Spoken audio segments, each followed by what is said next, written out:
So ఈ సభ ఏర్పాటు చేసిన సహకారానికి వచ్చిన ప్రతి ఒక్కరికి పేరు పేరున ధన్యవాదాలు చేస్తున్నాను.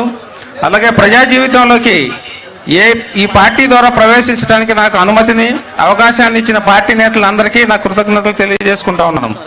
అలాగే రాజకీయాల్లో ప్రవేశించిన నా ఆలోచన కార్యరూపం దాల్చడానికి తమ సలహాలు ఉత్సాహాన్ని అందించిన అందరికీ కూడా నా ధన్యవాదాలు చేస్తున్నాను. అలాగే నేను చెప్పదలుచుకున్న విషయాన్ని గురించి ముఖ్యంగా 3 అంశాలుగా వివరిస్తాను. తెలుగుదేశం పార్టీలోనే నేను ఎందుకు చేరాలనుకున్నాను, 1 బాపట్ల నియోజకవర్గమే నేను ఎందుకు అనుకోనాను అనేది 2. తర్వాత నేను బాపట్ల నియోజకవర్గంకి ఒకవేళ నాకు అవకాశం ఇచ్చి నేను కానీ ఇవ్వబడితే నేనేం చేస్తాను, ఈ 3 నేను మీతో ఒకసారి పంచుకోవాలనుకుంటున్నాను.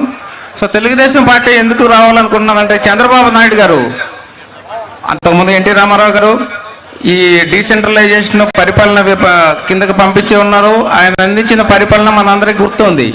కానీ చంద్రబాబు నాయుడు గారు వచ్చిన తర్వాత మనందరికీ ఒక పరిపాలన దక్షత చూపించారు ఆయన. మనం గమనిస్తే ఈ 2 ఉమ్మడి రాష్ట్రాల్లో ఉన్న ఏ అభివృద్ధి అయినా చంద్రబాబు నాయుడు గారు మొదలెట్టిందే, తర్వాత అందరూ దాన్ని చేసుకుంటా వచ్చారు. మీరు గమనిస్తే హైదరాబాద్లో 2000 సంవత్సరంలో ఆయన ఆఫ్రో ఏషియన్స్ గేమ్స్ అని ఏ స్టేట్ ముందుకు రాకపోతే ఆయన తీసుకున్నారు. దానివలన హైదరాబాద్ చాలా ముందుకు వెళ్ళిపోయింది. ఆ తర్వాత ప్రపంచంలో ఆర్థిక వ్యవస్థ కంప్యూటర్స్ మీద ఆధారపడబోతుందని ఆయన 20 ఏళ్ల క్రితమే గమనించేశారు, ఆయన ఊహించారు. అందుకని ఆయన విజన్ ఉన్న వ్యక్తి అంటారు. సో అందువలన ఆయన దానికి సంబంధించిన పనులనే తీసుకొని సాఫ్ట్వేర్ డెవలప్మెంట్కి ఆయన చేయాల్సిన కృషి అంతా చేశారు. అలాగే ఆయన చేసిన ఆ డెవలప్మెంటే ఇప్పటికీ మనకు కనపడతా ఉంది. తర్వాత వాళ్ళందరూ కూడా క్యారీ చేశారు. తర్వాత ఆయన అంత దార్శనికత పరిపాలనా దక్షత ఉన్న నాయకుడు ఈ రోజు మన అందరికీ కావాలి. ఎందుకంటే మనం ఇప్పుడు ఈ రోజు పరిపాలన చూస్తాం, పరిపాలన దక్షత ఎక్కడ కనపట్టలేదు, అసలు పరిపాలనే కనపట్టలేదేమో అనిపిస్తా ఉంది నాకు. అట్లాగే ఆయన బిడ్డ అయిన లోకేష్ కూడా ముందు కొంచెం తటపటాయించిన ఇప్పుడు చాలా మెచ్యూర్డ్గా కనపడుతున్నాడు, చాలా గొప్ప లీడర్గా కనపడుతున్నాడు. సో దాంతోపాటు మనకి నియమ నిబద్ధత నిజాయితీ కలిగిన మన పవన్ కళ్యాణ్ గారు కూడా ఆయనతో చేరటం మనందరికీ చాలా శుభ పరిణామం.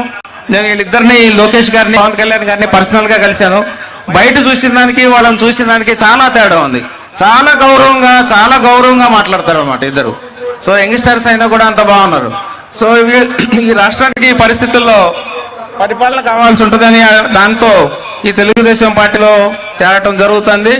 అలాగే బాపట్ల నియోజకవర్గం, ఎందుకంటే బాపట్ల నియోజకవర్గంలోనే నా బాల్యం అంత జరిగింది. చింతగుంపల గ్రామం పర్చూరు నియోజకవర్గం వస్తుంది. అలాగే కాజీపాలెం మా తాతగారు వాళ్ళు, అక్కడ కూడా మా సొంత ఊరులాగా అనిపిస్తుంది. అలాగే దగ్గుమాలపల్లిలో కూడా మా ముత్తాతలు ఉన్నారు, ముత్తయ్య మహాలక్ష్మి అని మా ముత్తాతలు ఇక్కడే ఉన్నారు. సో అందుకని ఈ నియోజకవర్గాన్ని ఎన్నుకుంటా ఉన్నాను. తర్వాత నేను ఇక్కడ అందరినీ చూసి ఉన్నాను. మా దళితుల ప్రాబ్లమ్స్ తెలుసు, రైతుల ప్రాబ్లమ్స్ తెలుసు, తర్వాత పారిశ్రామిక ప్రాబ్లమ్స్ కూడా నాకు తెలుసు. కాబట్టి ఈ ప్రాబ్లమ్స్ అన్నింటినీ అడ్రస్ చేయడానికి నేను ఒక సొల్యూషన్ కనిపెట్టేసామన్న ఆశతో నేను దీనిలోకి వచ్చాను.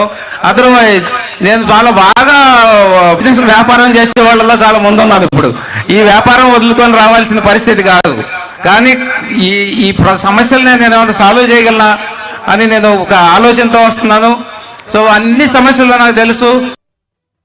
మా ఛానల్ని లైక్ చేయండి, షేర్ చేయండి, సబ్స్క్రైబ్ చేయండి. మరిన్ని అప్డేట్స్ కోసం పక్కనే ఉన్న బెల్ బటన్ నొక్కండి.